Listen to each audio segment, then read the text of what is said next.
नमस्कार, मैं आरडी भारती और आप देख रहे हैं बिहारी सुल्तान। कल मान्यवर काशीराम जी का जन्मदिन है और हम भी चाहते हैं उन जन्मदिन में जगह जगह की कवर करके आपको दिखाएं, आपको बताएं कि कहां कहां कैसे कैसे मनाया जा रहा है। परंतु आपसे कुछ आर्थिक सहयोग की जरूरत पड़ गई है। आप हमें आर्थिक सहयोग कर सकते हैं। हमने पेटीएम नंबर और अकाउंट नंबर डाल दिया है। आज का मुख्य विषय है सपा, बसपा और आसपा यानी एसपी, बीएसपी, एएसपी का दोस्ताना फाइट होने के फुल चांसेस हो गए हैं। उत्तर प्रदेश में 2022 का चुनाव है और अगर ये दोस्ताना संबंध नहीं रखेंगे, दोस्ताना फाइट नहीं देंगे तो इनके लिए समस्या है। मैं आपको एक एक करके बारी बारी से तीनों पार्टी के बारे में बता रहा हूं। क्या है जमीनी हकीकत, क्या ये कर रहे हैं और क्या इनको मिलेगा। सबसे पहले मैं आपको बता दूं, समाजवादी पार्टी के मुखिया अखिलेश यादव जी ने कहा कि सपा के कार्यकाल में बदायूं में मेडिकल कॉलेज का बनना शुरू हुआ था, लेकिन पिछले 4 साल में भाजपा की ये सरकार, योगी सरकार, उसे बना नहीं पाई। इनको तो बस चुनाव जीतना ही इनका मुद्दा है। और इस तरह से पूरे उत्तर प्रदेश में जगह जगह वो जैन मंदिर भी गए और हर जगह जाकर अपना समाजवादी पार्टी के जो है सारा वक्तव्य, जो भी विकास के कार्य हैं, सब बताते हैं। यहां तक सपा मुखिया अखिलेश यादव जी के खिलाफ एफआईआर करा दिया गया। एफआईआर में यह रखा गया उन्होंने पत्रकारों के साथ अभद्र व्यवहार किया, मार पिटाई किया। जैसा कि हमने अभी तक देखा है, विपक्ष के कोई भी नेता किसी पत्रकार के साथ ऐसा नहीं करते। उनको तो जरूरत रहती है पत्रकारों की, ताकि कोई भी पत्रकार उनके मुद्दे को सामने लाए, क्योंकि बाकी तो गोदी मीडिया बिकी हुई है भाजपा के हाथों में। अब आपको यह विश्वास हो सकता है कि अखिलेश यादव जी पत्रकारों पर हाथ चलाएंगे अथवा उनके कार्यकर्ता, क्या जरूरत पड़ गई है। पत्रकार तो उन्हें समर्थन देते हैं और रही बात ये उनकी आवाज को बुलंद करते हैं। उसमें आरोप यह लगाया गया कि व्यक्तिगत सवाल पूछा गया। व्यक्तिगत सवाल क्या हो सकता है, वो विपक्ष में है, अपनी सत्ता प्राप्ति के लिए जगह जगह वर्तमान सरकार की कमियां गिना रहे हैं, तो फिर व्यक्तिगत सवाल हो क्या सकता है। और अखिलेश यादव जी ने भी ट्वीट करके ये बताया कि इस एफआईआर की कॉपी का होर्डिंग लगवा दूंगा पूरे उत्तर प्रदेश में जगह जगह कि हमने क्या गलती किया है, इसको डिस्प्ले किया जाए।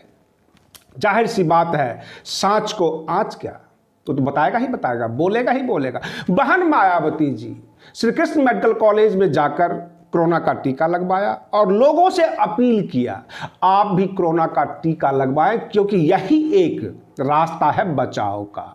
और सरकार से अपील कर दी कि गरीबों के लिए इसकी मुफ्त में व्यवस्था किया जाए, क्योंकि गरीब लोग इसका वहन नहीं कर सकते। बहन मायावती जी अक्सर गरीबों की आवाज बनकर उभरती है, हर जगह वो मुद्दा उठाती है, बहुजन समाज की तमाम कमजोरियों को वो जानती हैं और इसलिए जोर शोर से केंद्र सरकार के सामने ये अपील करती है कि गरीबों के लिए कोरोना का टीका मुफ्त हो।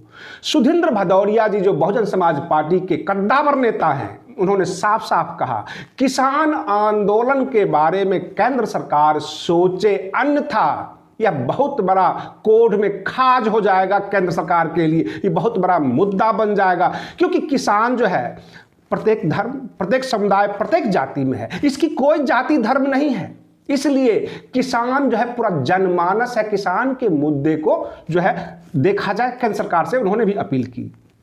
अब प्रश्न यह उठता है कि राकेश टिकैत जो किसान नेता हैं, उन्होंने कहा कि अगर तीनों कृषि बिल सही है तो पश्चिम बंगाल में या बाकी जगह जो चुनाव लड़े जा रहे हैं, भाजपा ये क्यों नहीं कहती कि हमने आपको तीनों कृषि बिल दिया, जैसे वो तलाक के बिल और बाकी बिल के बारे में बोलती है, तो तीनों कृषि बिल के बारे में क्यों नहीं जोर शोर से प्रचार प्रसार और घोषणा पत्र में डालती है कि बड़ा अच्छा बिल हमने आपको दिया है।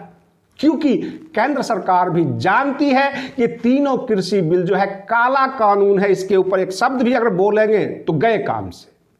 और रही बात ये, आजाद समाज पार्टी के मुखिया चंद्रशेखर आजाद रावण ने ये कहा कि मध्य प्रदेश के खंडवा में जो संविधान की प्रति जलाई गई, संविधान का विरोध किया गया, ऐसे गुंडों को गिरफ्तार करके जेल भेजा जाए, तत्काल इसके ऊपर कार्रवाई किया जाए।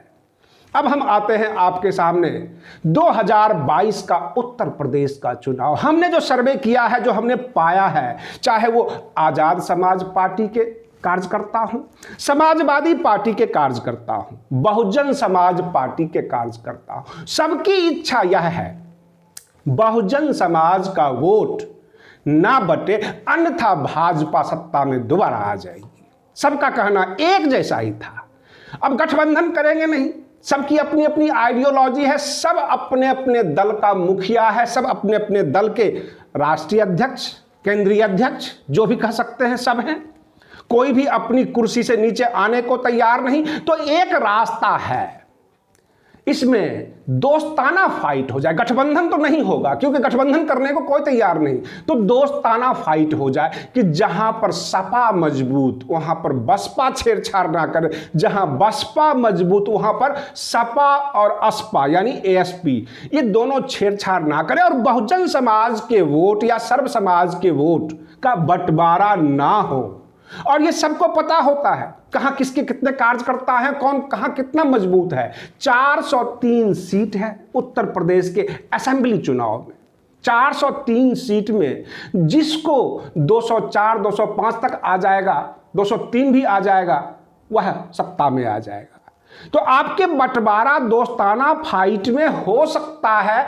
समाजवादी पार्टी भी कई बार सरकार में रही है और बहुजन समाज पार्टी 4 बार मुख्यमंत्री रहे बहन मायावती जी, दोनों के दावे तो हैं मजबूत। अब रही बात आजाद समाज पार्टी की, तो इनके पास कहने के लिए है कि टाइम मैगजीन ने हमारे राष्ट्रीय अध्यक्ष चंद्रशेखर आजाद रावण जी को उभरता हुआ नेता कहा है। इनके लिए कहने के लिए है, हम हर मुद्दे पर जाते हैं, बहुजन समाज की आवाज उठाते हैं, कोई भी ऐसी जगह हम नहीं छोड़ते जहां जुल्म होता हो। आजाद समाज पार्टी के मुखिया चंद्रशेखर आजाद रावण पहुंचते जरूर हैं, चाहे वो किसान आंदोलन हो, राजस्थान में दलितों पर जुल्म हो, अथवा मध्य प्रदेश के खंडवा का मामला हो। हर जगह चंद्रशेखर आजाद रावण पहुंचते हैं। उनकी एक छवि है, लोगों को यह विश्वास होता है कि यह युवा हमारी आवाज उठा रहा है, हमारे लिए खड़ा है। अगर बहन मायावती जी आयरन लेडी है, उनको पूरा बहुजन समाज आयरन लेडी कहती है। हर कोई चाहता है कि बहन मायावती जी मुख्यमंत्री के रूप में उत्तर प्रदेश में आए, परंतु बाकी जो भी नेता हैं, अखिलेश यादव जी हैं अथवा चंद्रशेखर आजाद रावण हैं, किसी को गिरते हुए अथवा सत्ता से दूर बहुजन समाज नहीं देखना चाहती। सबकी इच्छा है कि बहुजन समाज के वोट ना बटे। ये आपस में बैठकर जिसकी जितनी ताकत है, शक्तियां हैं, जो जहां मजबूत हैं, उस हिसाब से अगर लड़ाई लड़ेंगे तो उत्तर प्रदेश में बदलाव आ जाएगा। उत्तर प्रदेश में जो जुल्म हो रहे हैं उस जुल्म का अंत हो जाएगा। रही बात ये कि जो भी आपने अभी तक सुना होगा, हत्या, बलात्कार और बहुत सारे मामले हैं, जगह जगह से जो है प्रधानमंत्री आवास योजना का लाभ नहीं मिलता, सरकारी लाभ नगण्य है। केवल ऐसे ऐसे वायदे होते हैं जो टीवी मीडिया के ऊपर जो है उछल उछल कर जो है बताया जाए, और ये जितने भी न्यूज एंकर हैं केवल उपलब्धियां गिनाते हैं और जमीनी सच्चाई कुछ और है। जो महंगाई की मार है, जो सरकारी व्यवस्था है, सबके सब चरमरा गई है। महंगाई चरम सीमा पर है। किसान पहले से ही आंदोलन पर बैठे हुए हैं। उत्तर प्रदेश का एक बहुत बड़ा वर्ग किसानों का है। राकेश टिकैत उसको लीड कर रहे हैं, और किसानों में एक गुस्सा है वर्तमान सरकार के प्रति। उस गुस्से को कैश करने के लिए अगर तीनों पार्टियां और साथ में किसानों को जोड़ लें और दोस्ताना फाइट हो, एक दूसरे का वोटों की काट ना करें, एक दूसरे की सीट ना काटें, क्योंकि अभी तक यही देखा गया है कि कांग्रेस भाजपा केवल परिवर्तन करते हैं, फेर बदल करके सत्ता में आते हैं और एक बहुजन समाज, एक किसान वर्ग, एक वह वर्ग जो उपलब्धियों से काफी दूर है, जिसके पास विकास के कुछ भी नहीं पहुंचते, सब के सब मुंह देखते रहते हैं। मुट्ठी भर लोग राज करते हैं, पूरी जनता शोर करती है और इस तरह का माहौल बना हुआ है। अगर ये सब के सब दोस्ताना फाइट कर लेते हैं, आपस में ये तय कर लेते हैं कि हम इतने सीट पर लड़ेंगे, हम इतने सीट पर लड़ेंगे, अपनी अपनी ताकत बताएं कि हमारे कार्यकर्ताओं की संख्या क्या है, हमारी उपलब्धि क्या है, हम किन किन मुद्दों पर चुनाव लड़ रहे हैं, और मिलजुल कर चुनाव लड़ते हैं तो परिवर्तन संभव है। अन्यथा गोदी मीडिया के जरिए, जो भी प्रचार मीडिया है, उसके जरिए भाजपा दोबारा सत्ता में आ सकती है। मैंने आपको बिल्कुल रीढ़ की हड्डी बताई है, यही सच है। पंचायत चुनाव जो है सामने है, और आपने सुना होगा मेरे पहले न्यूज में भी, इलाहाबाद हाई कोर्ट ने आरक्षण और आवंटन पर जो है रोक लगा दिया। बहुत सारे मुद्दे आ जाते हैं। बहुजन समाज इससे त्रस्त है। जब 2022 का चुनाव आएगा तो तरह तरह के रूप रंग धर के ये जो सामंतवादी व्यवस्था है आपके सामने उभरेंगे, आपके सामने आएंगे, और इसलिए इनसे एकजुट होकर लड़ने की जरूरत है। क्योंकि आपने एक फिल्म का जो है डायलॉग सुना होगा कि लड़ने की हिम्मत तो जुटा लोगे, पर कमीनापन कहां से लाओगे। और वर्तमान सत्ता में वह कमीनापन कूट कूट के भरी हुई है, क्योंकि वह चुनाव जीतना ही एक मकसद बनाए हुए हैं।